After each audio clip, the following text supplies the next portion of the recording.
Students, this is Dr. Anita Raj, your chemistry mentor, welcoming you for one more session in transition elements.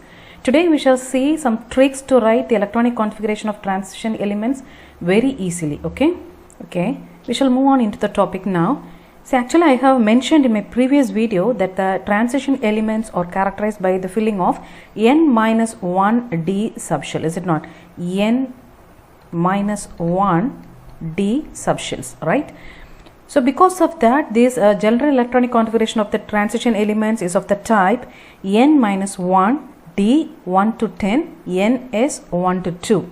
Okay, see this is the periodic table, and here we have the d block elements, right? The first transition series involves the filling of 3d subshells. Okay, so 3d subshells are filled here in the next 4d, next 5d and next 6d. Okay, 6d subshells are filled. Thus on moving on from left to right, when you move from left to right in a 3d subshell, the valence electrons enters into 3d orbitals and fill them according to the common rules of filling of orbitals. Okay, similarly for the second, the third and the fourth transition series involves the filling of 4d, 5d, 6d subshells respectively. Okay, so today we are going to learn how to write the electronic configuration of transition elements for 3d, 4d and 5d series. Okay, see here 3d starts from scandium to zinc. Okay, that is from 21 to 30, right?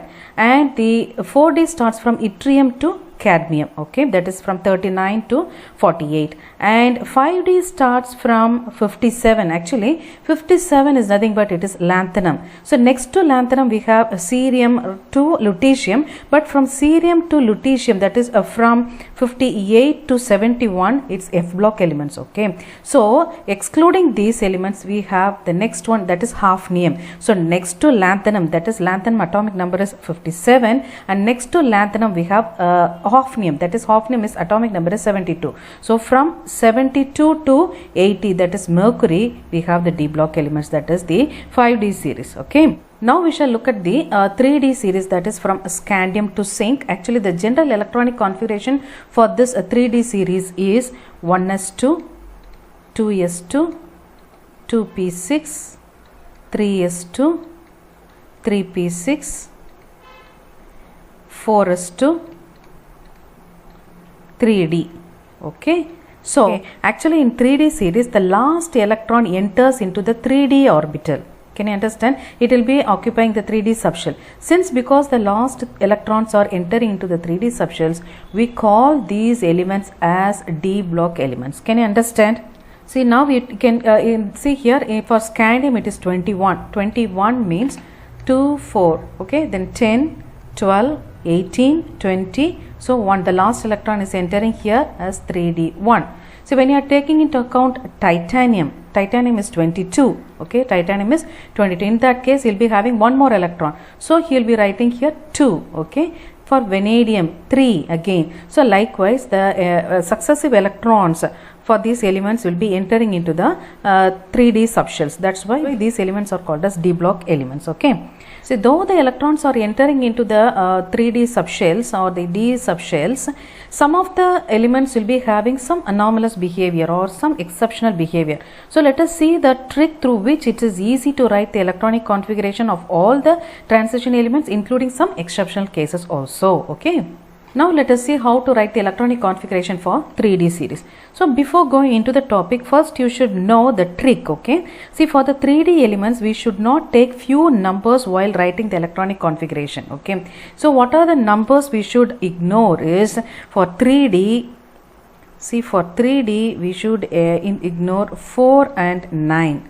For 4d likewise we should ignore 3 numbers, 3, 6, 9. Okay, so for 5d we should ignore 8. Okay, so these numbers has to be ignored while we are writing the electronic configuration for the elements of this 3d, 4d and 5d. Okay, so now we are going to see how to write the electronic configuration of this 3d series. Okay, See, already I have placed all the elements of 3D series. It starts from scandium, titanium, vanadium, chromium, molybdenum, iron, cobalt, nickel, copper and zinc. Okay. So, obviously we have the atomic number also 21, 22, 23 like till 30. And as I already have written the general configuration, electronic configuration for the 3D series, and it's a long thing. See here, once again I will write 1s2, 2s2, 2p6, 3s2, 3p6, 4s2, 3d. Is it not 3d? Here, see here, when you are taking into account these numbers 1s2 to here. See, this one is for the noble gas configuration. This is a noble gas configuration. Okay. What is the atomic number of argon? It is 18. So instead of writing the whole thing, we can write a brief electronic configuration, okay, for all the elements. So instead of writing all these things, we can directly write argon in bracket, okay, in square bracket. So argon noble gas configuration, then comes 3D and 4s, okay. So I have written in general for all the elements. Now we are going to fill up the numbers here, okay. What comes here? We shall see. Using this trick we are going to write, okay. So let me, how many electrons can be accommodated in 3D level? 10 electrons, is it not? So I am going to write here first 1, 2, 3, 4, 5, 6, 7, 8, 9, 10. Okay. See here, out of these numbers, number 5, that is 5 means it is half filled. Half filled means no, there will be no change in electronic configuration. So directly we should write 5. And next one is 10. 10 means it is completely filled. Completely filled means there will be no change in the electronic configuration. So you should write 10. Understood? And what else you have to see? We should ignore 2 numbers in 3D series. Is it not? We are seeing the electronic configuration, how to write the electronic configuration of 3D series. In that case, we should ignore 2 numbers, that is 4 and 9. So we'll ignore, okay, we shall ignore these 2 numbers 4 and 9. Now come on, how you will write? You are going to see how you will be writing if for different elements, okay. See here for 3D, for in the case of scandium, there will be only 1 electron, is it not? In one electron. In that case, you'll be writing 1 here, okay. For next one, if 2 electrons are there, then again 2, okay. Then for titanium, then vanadium, okay, 3. So next one, chromium. In the case of chromium, it's not possible to write the 4th electron, is it not? Because we have ignored. In that case, what number you will be writing? Instead of writing 4, you will be choosing the next one, that is 5, okay. So we should not write 4, we will be writing 5, okay. So just okay, 5. Now comes 5, already 5, because we should write the same, because half filled is more stable. Next one is 6. 6, you can write 6. Then 7. Then 8, no problem. But when you are taking into account 9, it's not possible to write 9, because 9 it's ignored, also not. So in that case, you should write the next number, that is 10, okay. So instead of writing 9, you are writing 10 now. Okay, so now see, we are having the numbers 1, 2, 3, 5, 5, 6, 7, 8, 10, 10. So these are the numbers that has to be filled here. Can you understand? So what's the first one? For one electron, 1, then 2, 3, we don't have 4, instead of 4 we should write 5, again 5, half filled, more stable, then comes 6, 7, 8, we don't have 9, instead we will be writing 10, and then again 10, is it not? Now what we are going to do? See, after filling the electrons in the 3D, then you should check how many electrons are left out. Can you understand how that can be determined? By subtracting the total number of electrons present in argon and in the d subshell with that of the atomic number of the concerned element. Okay. So now we are going to find out for scandium. How many electrons are there in argon? It is 18. Okay. For argon it is 18. How many 3D electrons are there? 1. Is it not? So next one is a plus 1. So in that case, we will be getting 19. So now we want to write how many electrons are left out. So 21 minus 19. Okay. So 21 minus 19. If so, we will be getting 2. So this 2 should be written here for us 2. Can you understand? The same way you should calculate for titanium also. So how many electrons are there in argon? 18. here 2, so 18 plus 2 20, 22 minus 20, again 2 you will be getting, is it not? So here also 2. And then next one, this is 18, 19, 20, 21, is it not? Here 21, 23 minus 21, 2 again, okay? So 2 here, right? So next one, chromium, here we are, the atomic number is 24, argon 18, 18 plus 5, 23, so 24 minus 23, 1, is it not? So here we will have 1. It's easy, no? It's easy to write, right? Now let us see for copper. A copper atomic number is 29. What is argon? 18. 18 plus 10, 28. So 29 minus 28, it is 1. So what you will have to write here? 1.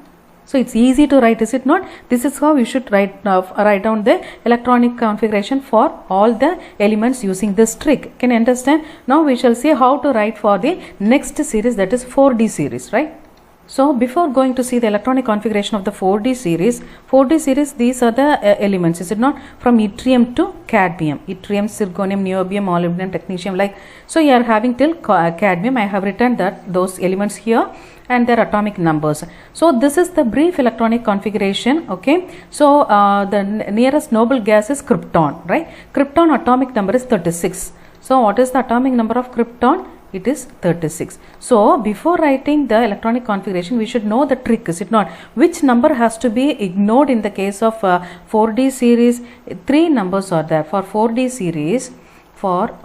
series, we should ignore 3 numbers. They are 3, 6 and 9. Okay. So let me write here 1, 2, just like the previous 1, 2, 3, 4, 5, 6, 7, 8, 9 and 10. So what are the numbers? See, already 5 it is half filled, so there will be no change in the electronic configuration, and 10 it is fully filled, so there will be no change in the electronic configuration. 10. Okay. So what are the numbers that has to be ignored? 3, 6, 9. Is it not?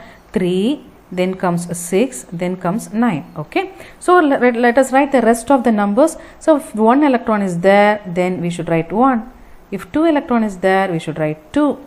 If 3 electron is there, we cannot write 3 because that number is ignored. So we should write the next number for 3. Okay. If so, we should write here 4. Okay. So what comes next for 4? See, already we have used this number 4. Is it not? So we cannot write that number, but we can write this one, which is stable one. Okay. So for 4, we can write the next number, that is 5. Okay.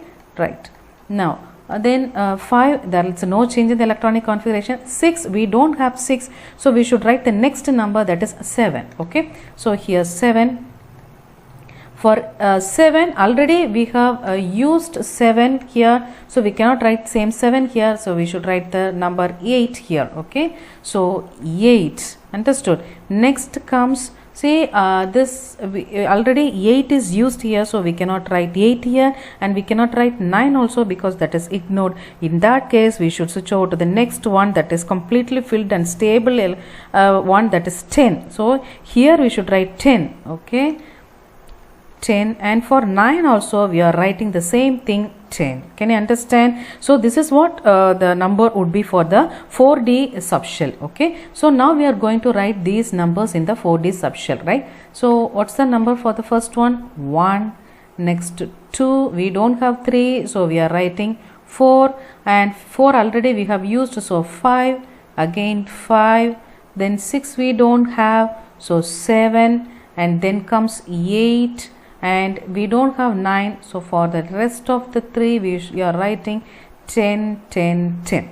Okay. Now we are going to find out what number should come here in the s orbital, in 5s orbitals. How you should find out? By subtracting the total number of electrons present in krypton and d subshell with that of the atomic number of the concerned element. Can you understand? So we should find out the total number of electrons present here. What is the number of electron present in krypton? It is 36.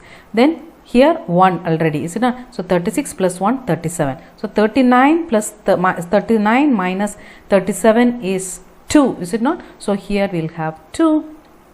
Then again for zirconium, atomic number is 40. Krypton already 36. Here 2, so 38. 40 minus 38, 2, is it not? So here we'll be writing 2. Likewise, we'll be writing for all the elements. So here we'll choose for palladium. How to write for palladium or rhodium or ruthenium? For palladium, the atomic number is 46. So krypton already 36. Is it not? Krypton we have 36. Here 4d 10. So 36 plus 36 plus 10 we have 46. So 46 minus 46 0. So here we don't have s electron. We don't have s electron. Okay. And next comes same 47 here, 36 plus 10. So 46. 47 minus 46, here we have 1. Okay, so this is how you should write the electronic configuration for the 4D series. Okay, next we shall see how to write for 5D series. Okay, see, before writing the electronic configuration of 5D series, first we should see which number has to be ignored in 5D series. Okay, so in the case of a 5D series, we should ignore 8. Okay, we should ignore 8, right? So this is the number that has to be ignored. And here the noble gas configuration which is used is xenon. Okay, the noble gas configuration used is xenon and its atomic number is 54. Okay, and one more thing you should notice here. See, for lanthanum we have xenon, 5d and 6s, that's all. But when you are moving from hafnium to mercury, we are having one more subshell here, that is 4f orbital. Okay, 4f. So here we have 4f 14 electrons are filled in 4f, and then only comes the 5d. Okay, so when you are taking into account, we should take this also. Okay, xenon and 4f and also 5d. So let us write the numbers now. It's easy. 1, 2, 3, 4, 5, 6, 7, 8, 9 and 10. So which number has to be ignored? 8. And here obviously 5, it is half filled, so it is the same electronic configuration, there will be no change, and it is fully filled, so no change in electronic configuration. Now here we can write 1, 2, 3, 4, 5, 6, 7. Here we cannot write 8, instead we will be writing 9. Here we will not be writing 9 already, since it is used here. We are writing the next number 10. Okay, so this is the configuration. Now we are going to write the numbers here for the 5D. Here 1, okay, and here comes 2, 3, 4, 5, 6, 7, and it's not 8 but it is 9, then comes 10, then comes 10. Can you understand? Now we are going to find out the number of electrons that has to be returned here in the s orbital. Okay, for a xenon it is 54. Okay, 54 plus 1, 55. Okay, now we are going to subtract the value or number of electrons in xenon and d orbital with that of the atomic number of the concern, that is lanthanum. Okay, so 57, what is here? 54 plus 1, 55. 57 minus 55, it is 2. Okay, now coming to the next one, hafnium. How you will find out? See, we should subtract the number of electrons, total number of electrons present in xenon, in 4f, in 5d with that of the atomic number of hafnium. Can you understand? So we are going to find out for hafnium now. Xenon value is 54. Okay, and then 4f orbital we have 14 electrons. Okay, then we have 2 electrons. We have 2 electrons in 5d also. So altogether it is 70. Am I right? Altogether it is 70. Now what is the atomic number of hafnium? It is 72. So 72 minus 70. Can you understand? 72 minus 70 is 2. So here 6 is 2. Can you understand? This is how you should write. Now let us write for hafnium. Sorry, iridium. Now let us find out for iridium. So what is a xenon? Xenon value is 54. Is it not? Next 4f. For 4f we have 14. For 5d we have 7. Is it not? So find out the total. 8 plus 7, 15. Is it not? Then 6, 7, 75. Okay. Now the atomic number of iridium is 77. So 77 minus 75, it is 2. So here we will be having 2. This is how you should write the electronic configuration of all the elements. See, if you are following this trick, it is very easy to write the electronic configuration for all the transition elements, including the elements which are showing some anomalous behavior or some exceptional cases. Okay. Well, fine students, I hope you might have understood what I have taught today. Let me meet you with another important topic in my next session. Until then, it's Dr. Anita Raj, your chemistry mentor, signing off from you. Thanks for watching.